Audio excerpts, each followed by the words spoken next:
une vaste réalité quelque peu difficile à cerner pour les non-initiés. Elle est d'une certaine manière héritière de l'expansion coloniale pour sa partie ambiguë, voire tragique. Cette aventure ambiguë, pour reprendre le titre d'un grand roman du Sénégalais Cheikh Hamidou Kane, mais bénéficie pour sa partie positive. La prochaine conférence, c'est moi-même qui vais la présenter sur les nouvelles technologies. J'ai longuement réfléchi à ce que je pouvais vous présenter sur les nouvelles technologies et la formation à distance. Au début, je me suis dit que je vais parler de Google, quelque chose qui n'existait pas il y a 15 ans et qui a quand même révolutionné, je vous dirais, le monde de l'éducation. Après ça, je me suis dit, bon, peut-être que non. Quand je vous dis que ça a révolutionné, c'est quand même beaucoup. Hein, c'est 110 milliards de recherches par mois, 3,5 milliards de questions que l'on pose tous les jours à une machine. Je me demande à qui est-ce qu'on les posait avant ces questions-là aussi. Mais finalement, j'ai décidé de ne pas vous parler de Google. Le président de l'AUF et beaucoup d'autres dans la francophonie commencent à parler de plus en plus des MOOC. Au Québec, on dit les MOOC, en anglais, on dit les MOOC, en France, ils disent les MOOC. Mais bon, alors aujourd'hui, ce sera les MOOC, et en vietnamien, je ne sais pas comment on le dit. C'est quoi les MOOC? C'est des cours en ligne massifs à distance, des cours gratuits. Au Québec, on est très fort pour la francophonie et pour la francisation des termes, on appelle ça des CLOM. Mais c'est pas très connu comme mot. Alors si vous googlez d'ailleurs CLOM, ça revient très peu souvent. C'est des cours libres, ouverts et massifs. Donc je vais vous parler en 30 minutes, rapidement, de cours en ligne ouverts et massifs pour vous dire que c'est ni rose ni noir, ni c'est bien ni c'est pas bien, et qu'il faut peut-être y aller de façon réfléchie. Donc je vais vous faire un tour d'horizon, un portrait peut-être étourdissant pour certains, de tout ce qu'il y a à savoir sur les MOOC en 29 minutes. Je me dis, bon, ça vous fera quand même ça dans votre bagage. Je vais vous dire une chose, c'est essentiel pour la formation des maîtres, selon moi, c'est particulièrement important pour la formation des maîtres et notamment pour la formation des maîtres en Afrique. Donc, bref présentation, j'ai fait un plan, je passe par-dessus parce que le temps file. Pourquoi les MOOC? Qu'est-ce qu'un MOOC? Des cours ouverts et gratuits, je vais vous parler des principaux acteurs, des principaux joueurs, qui sont américains dans les MOOC quand même aussi, qu'on comprenne que c'est pas parce qu'on se dit qu'on est une compagnie en éducation qu'on est nécessairement à but non lucratif, loin de là, vous le verrez. Comment on fait pour enseigner à des milliers d'étudiants, les 12 fonctions, les 12 impacts des MOOC et les toutes dernières nouveautés. Qu'est-ce qu'il y a de tout récent dans les MOOC? Écoutez, pour vous dire à quel point les MOOC, c'est important dans la vie de tous les jours, il y a une revue qui s'appelle Nature, qui est une des revues les plus prestigieuses sur Terre. Il y a quelques jours, le 23 novembre plus exactement, Nature a publié un article de recherche sur les MOOC. Alors qu'en général, on publie des articles dans le domaine des sciences. Donc, pour la première fois, on a publié un extrait de recherche sur les MOOC. Donc, sans plus tarder, juste pour vous dire, là, vous allez peut-être vous demander pourquoi le président d'un réseau sur la formation de formateurs vous parle de MOOC. En soutenabilité forte, non substituabilité, c'est plus des bons pour moi après le repas, des ressources ou des services. Fondamentalement, on a des compétences très différentes. À savoir, ici par exemple, on va arrêter une autoroute pour sauver une espèce en danger. Donc ça va loin, ça nous dérange dans nos habitudes. Là, on a des changements radicaux, on a de réelles innovations, voire des révolutions. Je ne dis pas que l'un est mieux que l'autre, je dis simplement que ce sont deux modèles complètement différents. Franck-Dominique Vivien propose trois autres types de définitions. Le développement durable, c'est un contenu. Si c'est un contenu, on apporte des contenus pour répondre à la crise, on propose des solutions. C'est la vision systémique du développement durable qui est développée à peu près partout. Si on fait un diplôme, on met des contenus, on les met dans des UE et hop, le tour est joué. Si on considère le développement durable comme un contenant, on pose des problématiques nouvelles. L'objectif, c'est beaucoup plus de remettre en forme des problématiques nouvelles et non de réutiliser de vieilles problématiques qui datent d'il y a 10 ou 15 ans, des problématiques environnementales, sociales ou économiques. Donc on refait vraiment du neuf si on considère que c'est plus une façon de faire. Alors on se définit des objectifs, des valeurs optimales, atteignables. Par contre, on ne peut pas faire on est obligé de faire avec l'incertitude et ça nous complique beaucoup la vie dans ce cadre-là. La dernière définition est celle qui est donnée comme une démarche procédurale. Alors on considère quoi dans ce cadre-là? On considère que le développement durable, c'est un truc qu'on ne sait pas trop ce que c'est. On se donne quelques balises pour y aller. On sait qu'on a des sentiers interdits, on sait qu'on a des sentiers permis, on ne sait pas comment on va passer, mais on sait qu'on va essayer d'y aller. Ça oblige de se remettre sans arrêt en question, de modifier ses procédures en cours de route. En fait, on est sur la trajectoire du développement durable. Si l'on regarde les schémas faits par nos collègues de la communauté francophone québécoise, ils ont un schéma qui ressemble relativement à notre schéma des trois sphères, c'est-à-dire avec de l'environnemental, avec de la société, l'économie, mais ils mettent toujours en avant le milieu de vie, le mode de vie et les niveaux de vie. Et effectivement, ils proposent des schémas qui sont beaucoup plus axés sur l'homme et sa vie. Alors ils proposent des schémas où la qualité de vie est définie dans un cadre culturel, avec des milieux, niveaux, modes de vie, et en fonction de cela, on crève l'écran du développement durable, et on sort du développement durable ou pas. Ce ne sont ici que des schématisations. On ne va pas rentrer dans la multiplicité des schématisations. C'est l'université Laval qui propose ce genre de schéma. Mais il faudra revenir sur Terre. J'ai ici simplement l'autonomie énergétique d'une famille à Kinshasa, c'est-à-dire ce petit sac de charbon de bois, et j'ai là l'autonomie alimentaire d'une famille européenne. Ce que je voulais dire par là, c'est que effectivement le développement durable avec un niveau de vie donné n'a plus rien à voir avec le développement durable dans un autre contexte, indépendamment de toute culture. Si l'on vient aux aspects culturels, un certain nombre de personnes pensent que le développement durable, c'est fondamentalement quelque chose qui augmente la distance nord-sud. C'est le dualisme homme-nature qui est très marqué avec les sociétés naturalistes du Nord, maghrébines, en fait liées à un certain nombre de religions. C'est les travaux de Descola, la dualité société-environnement, la relation avec le temps, c'est-à-dire l'anthropologie de Cassano. En gros, le développement durable, ce qui gêne dans le développement durable, c'est la vitesse d'évolution. Et le problème, c'est de vouloir imposer des vitesses aussi rapides. C'est aussi les dualités entre les approches scientifiques et les autres formes de rationalité. Est-ce qu'on prend les questions l'une après l'autre, ou bien on prend les questions après toutes les présentations? Des questions de compréhension tout de suite après. D'accord. Et puis débat. Très bien. Ok, on fait comme ça. Merci. Donc, merci, Monsieur le Président. Il se trouve qu'il n'y a pas de Vietnamiens dans la salle et c'est fort dommage parce que j'aurais voulu les remercier pour l'accueil et remercier les organisateurs du colloque d'avoir retenu ma présentation. Je présente donc un texte que j'ai coécrit avec un autre grenoblois, Michel Roca. Mon laboratoire n'a pas eu pour stratégie de ne financer qu'un déplacement par papier. Celui-ci est de plus un déplacement fort coûteux, donc je serai seule aujourd'hui pour vous présenter ce papier. Il ne vous aura pas échappé que Centre de recherche en économie de Grenoble, oui, je suis vraisemblablement la seule économiste dans cette assemblée, et néanmoins je viens vous parler d'éducation et de développement durable.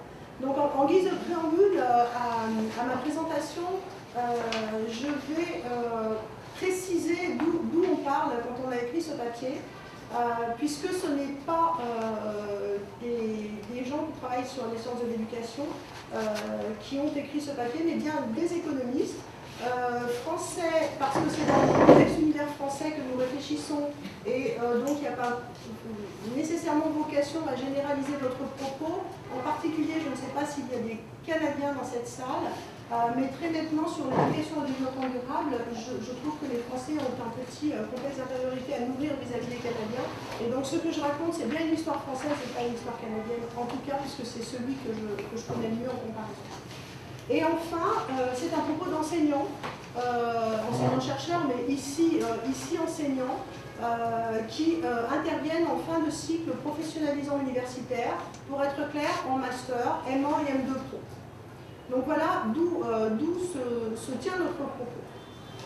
Alors, mon intervention se fera en 3 temps. Je présenterai d'abord le point de départ du papier, qui est un papier de compte-rendu d'expérimentation. Le deuxième point portera sur la conception que nous nous sommes forgés d'une formation au développement durable pour notre public d'économistes. Et puis, en fin d'intervention, je donnerai quelques précisions sur le contenu des formations et sur le bricolage que nos étudiants ont mis en place pour se former au développement durable, puisque cette initiative est partie de leur pratique. Et ce n'est que ex post une lecture, une revisite de leur pratique que je vous propose aujourd'hui. Donc, le point de départ factuel de cette étude, de cette analyse et de ce texte, c'est que, on l'a très bien dit tout à l'heure en plénière, il y a un développement des emplois liés au développement durable. Et il a été question tout à l'heure de cette dichotomie entre des nouveaux métiers ou un processus de verdissement de métiers plus anciens. Alors, ces nouveaux métiers, qui sont des emplois notamment pour techniciens, les couleurs ne sont pas les mêmes que sur mon PowerPoint, c'est pas grave. Donc, des emplois pour techniciens, notamment tout ce qui est ingénierie autour des énergies renouvelables, c'est clairement identifiable, c'est considéré comme des métiers du développement durable et ils sont repérés par des fiches de poste claires et publiés comme tels sur les différents sites, dont l'APEC. Les emplois pour les économistes dans le champ du développement durable, c'est beaucoup plus compliqué, notamment dans les années passées. C'est plus difficilement repérable, notamment on s'est aperçu qu'il y avait des emplois qui étaient étiquetés RH et dont le contenu était en fait un contenu développement durable. Donc déjà, on se trouve face à cette première difficulté qui est que c'est quoi un économiste du développement durable? En termes de fiche de poste, ça n'existe pas. Après vous avoir décliné notre point de départ factuel, il a fallu qu'on se trouve un point de repère, une assise analytique pour essayer de générer plus de sens dans nos observations, d'organiser les observations que l'on faisait.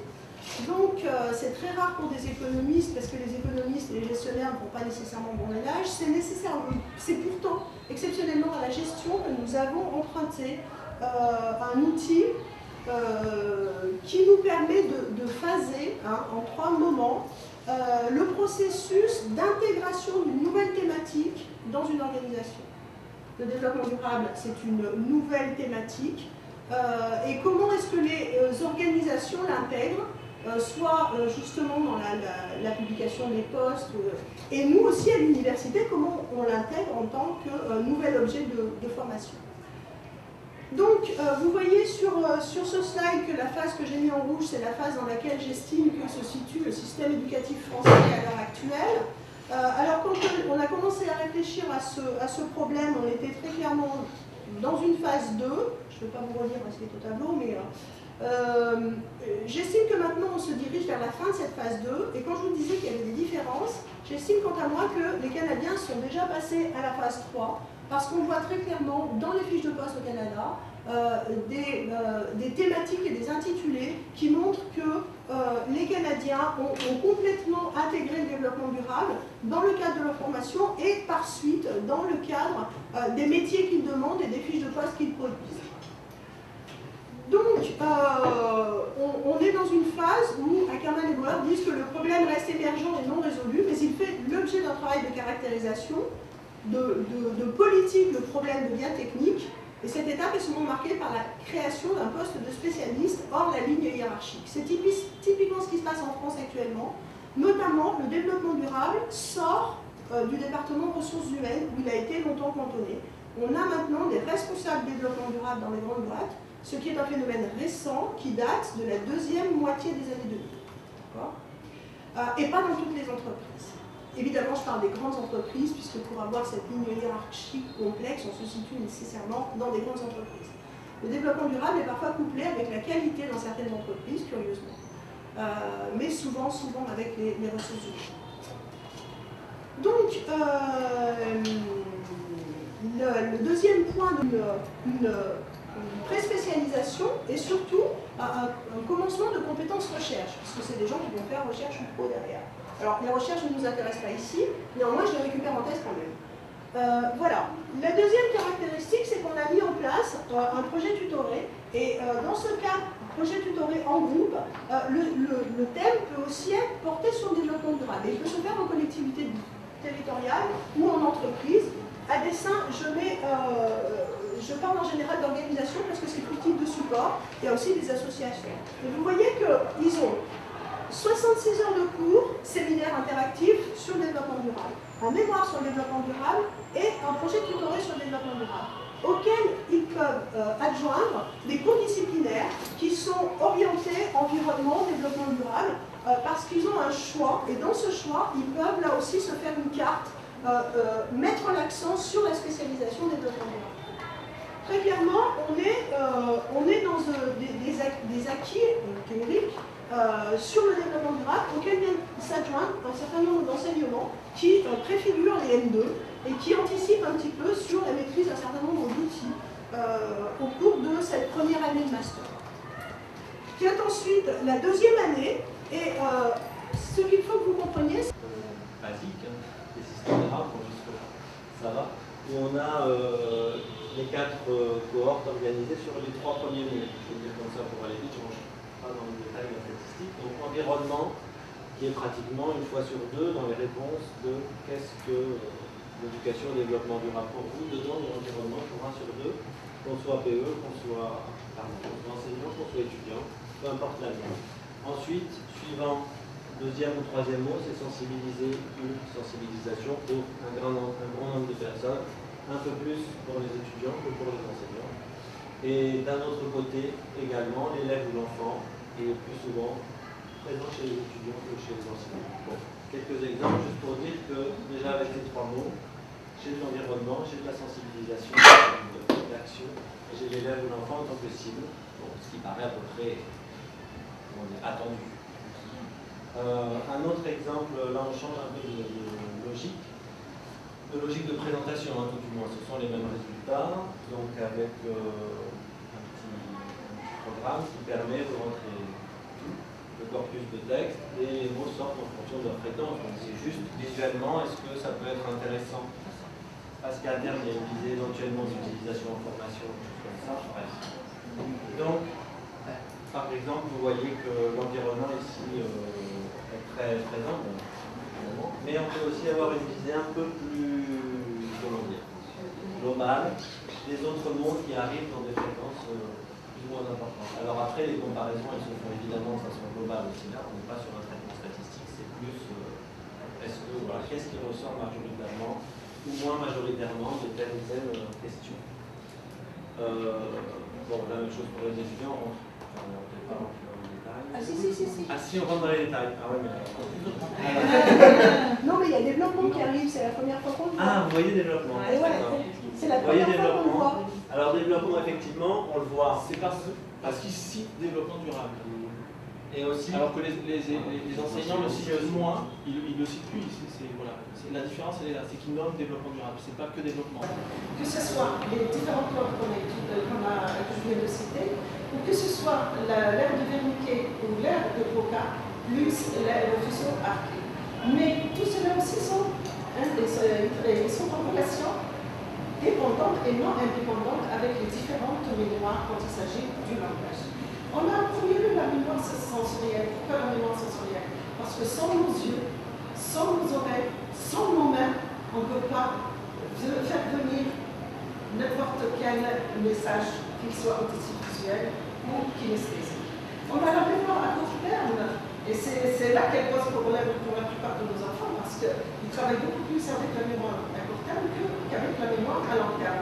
Elle est à court terme pourquoi? Parce qu'elle retient tout ce qui est savoir momentanément, c'est-à-dire juste un petit temps. Si on ne répète pas plusieurs fois, la mémoire à long terme, tout ce qui est message qui est au niveau de court terme ne peut pas passer à long terme. La mémoire à long terme elle-même, on y trouve la déclarative ou l'explicite, la non déclarative ou l'implicite, l'aire secondaire et l'aire tertiaire au niveau de l'oreille, pour atteindre l'aire auditive et enregistrer ce que je viens d'entendre. Donc, pour reconnaître le mot, on ne peut pas se baser seulement sur ce qui est visuel ou sur ce qui est auditif. Il faut qu'il y ait l'association de l'auditif, le visuel et le raisonnement, parce qu'on parle du cognitif. Parce que quand on parle chez les pédagogues ou les didacticiens du cognitif, c'est du théorique et c'est pas du palpable. Mais quand on parle chez les neuroscientifiques, les neuropédagogues et les neurodidacticiens ou bien les neuroéducateurs, on trouve que chaque action, quelle que soit chez l'élève, il faut qu'elle assemble, il y aura tout un assemblage des différentes fonctions visuelles, auditives et mémoire.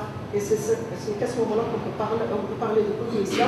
Et le cerveau n'est que le matériel où se passe cette cognition. De manière... Donc vous posez le problème de leur intégration dans le parcours académique.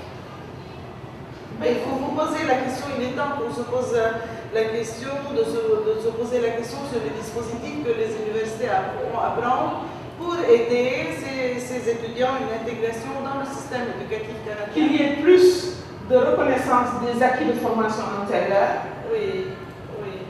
Et qu'il y ait beaucoup plus de sensibilité à leurs problèmes spécifiques. Voilà.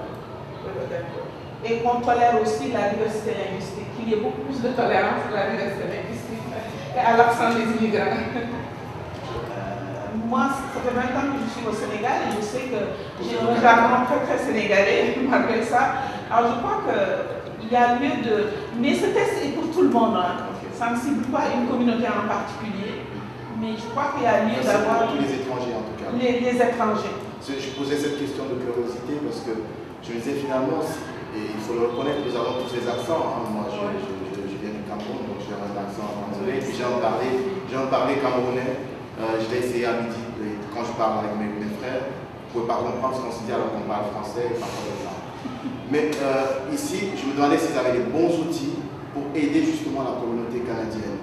Et je pense que la différence, elle se joue pas seulement au niveau du vocabulaire, mais elle se joue aussi au niveau de l'accent. Et si dans le contenu du test de français, par exemple, c'est pour mesurer les anglicismes, c'est peut-être pas la bonne piste pour voir si on a un niveau requis pour enseigner au Québec, par exemple. Et puis, deuxième chose, moi je voulais vous remercier par rapport à la recherche que vous faites, parce que je pense que ça va apporter beaucoup de choses. Et puis je me demande si vous allez vraiment bien diffuser cela et faire connaître les résultats de votre recherche, tant pour les immigrants que pour les Québécois, parce que je pense que tout le monde aura à y gagner. En tout cas, moi j'ai trouvé ça. Les universités ont coopéré, vraiment, j'étais très sûre. Les résultats seront, par exemple, le centre d'aide à l'enseignement, donc a appuyé ce projet dès le début, donc pour que les résultats puissent revenir aux enseignants. L'association des étudiants a soutenu le projet au début parce que nous représentons tous les étudiants et on sent qu'on a de la difficulté à les rejoindre et ils sont des membres de plein droit. Donc on aimerait savoir quelles sont les alternatives pour les rejoindre. Donc on espère de manière très modeste pouvoir contribuer. De l'Université de Saint-Boniface au Manitoba, mais en fait, je viens de finir ma maîtrise. Mais mon travail, je travaille au ministère de l'Éducation et du développement de la petite enfance du Nouveau-Brunswick au Canada. Et puis mon projet principal avec le ministère de l'Éducation, ça fait 5 ans que je mène un projet de politique d'aménagement linguistique et culturel. Et puis ce projet-là a été, dans le fond, c'est des grandes consultations avec la communauté et l'ensemble des partenaires en éducation de la petite enfance au postsecondaire. Et puis c'est ça, on a recueilli toute cette information-là. Et puis on a rédigé ça en politique et puis on a ramené ça à la communauté. Donc, juste pour vous dire. Non, alors il faut le fermer. Ça va souffler. Ah bon, merci. Allez-y. Bon, alors, le titre annoncé de la communication, en fait, c'est facteur de qualité dans un dispositif de formation à distance. Et alors, pendant les autres communications, j'ai mis ce qu'en disent les apprenants entre parenthèses, parce que je ne suis pas sûr d'arriver jusque-là. On va voir. Alors, l'idée de cette communication, c'est que jusqu'à l'arrivée du web, Internet, ces choses-là, la formation à distance, en fait, c'était considéré comme quelque chose de très sérieux, c'était fait que par des gens sérieux, des équipes solides, en fait, des personnes formées. Aujourd'hui, on va bien reconnaître, en fait, avec un succès plus ou moins intéressant, que la plupart des personnes qui interviennent en matière de formation à distance ne sont pas des personnes qui ont été formées pour cela. Enfin, ça a été illustré déjà dans les communications qui ont précédé. Est-ce que c'est un bien, est-ce que c'est un mal? En fait, je ne veux pas porter de jugement par rapport à ça, mais ça nous ramène quand même à l'idée de qualité, à la réalité qu'il faut se préoccuper de qualité plus aujourd'hui et plus demain encore qu'hier. Puisqu'on n'a pas cette garantie, en fait, de mise en œuvre de la formation à distance par des équipes formées, structurées, etc. Donc c'est une réflexion par rapport à la qualité dans laquelle je voudrais vous engager. Alors, actuellement, ce colloque illustre, comme les nombreux colloques qui se tiennent en matière de formation à distance actuellement, la formation à distance est au centre de nombreux enjeux. Des enjeux pédagogiques,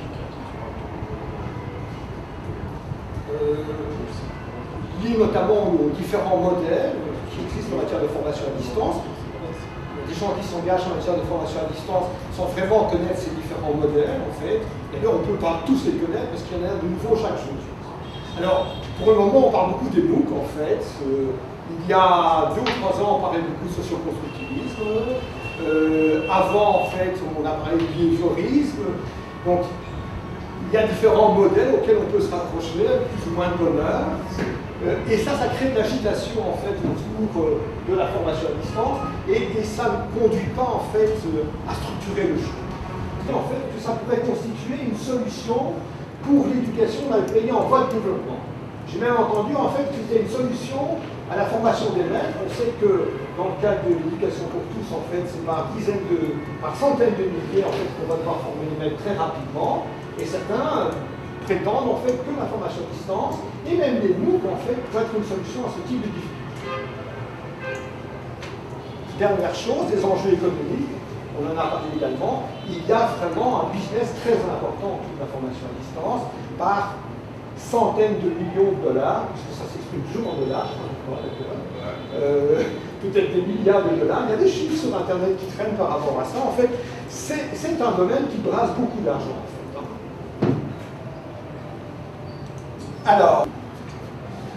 Alors, ces différents enjeux autour de la formation à distance, en fait, c'est un facteur de dynamisme. On en parle beaucoup, on crée beaucoup de formations, on innove dans le domaine, ça c'est très clair. Mais la contrepartie, en fait, c'est que ça crée des difficultés. Alain Jallier parlait tout à l'heure de la formation à UNICEF accréditée. Ça fait 13 ans qu'elle existe, en fait. Et notamment au Maroc, le diplôme n'est toujours pas reconnu. Pourquoi? Parce que c'est un diplôme à distance. Donc, il y a un vrai problème de légitimité qu'on doit se poser, et ne fût-ce que par honnêteté, vis-à-vis de nos étudiants.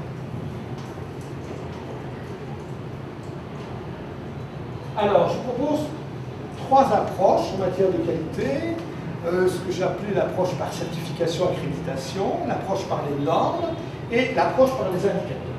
J'y viens tout de suite. L'approche par la certification-accréditation, en quoi elle consiste en fait?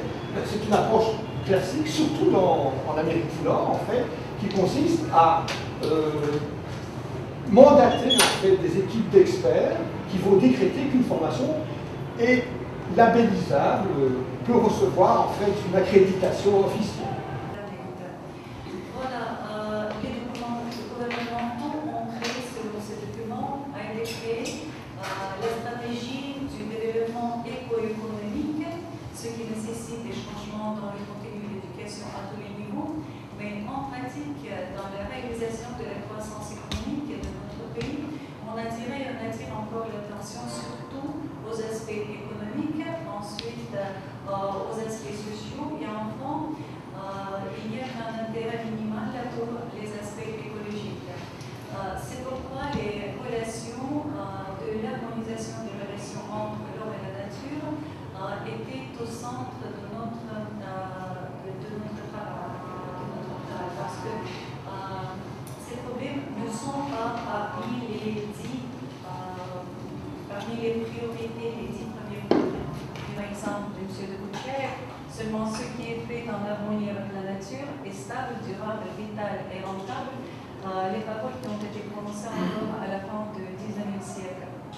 Alors, les experts de MDOUS, c'est notre université principale, la l'enseignement au développement durable était liée premièrement avec le faible soutien de cette doctrine par les pouvoirs, surtout régionaux et locaux, statut social assez faible des idées du développement de l'éducation et de la culture dans la période post-soviétique et insuffisance dans la formation des professeurs. Alors, pour initier le travail, on a décidé de s'intéresser quand même à ce que nos apprenants, ce que nos étudiants savent sur le développement durable. C'est pourquoi on a réalisé une enquête auprès des futurs professeurs de différentes facultés. C'était la faculté de géographie, d'histoire, des lettres, la faculté qui formait les professeurs pour l'école primaire et pour comparaison, on a demandé aux jeunes, aussi on a interrogé des futurs spécialistes en finance. Alors, l'autre élève, lui, il cite que les éléments du deuxième ensemble. Alors, quand je lui demande, j'intervertis les ensembles, il me cite toujours le dernier. En fait, c'est un problème du ou exclusif dans les langages courants, tandis qu'en mathématiques, c'est le ou inclusif. En mathématiques, si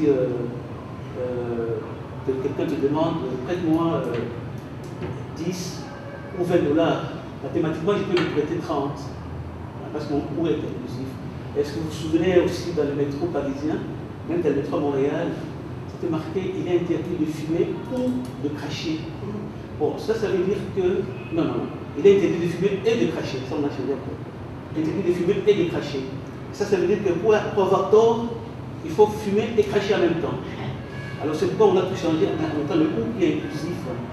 Bon, alors le ou, il est interdit de fumer ou de cracher.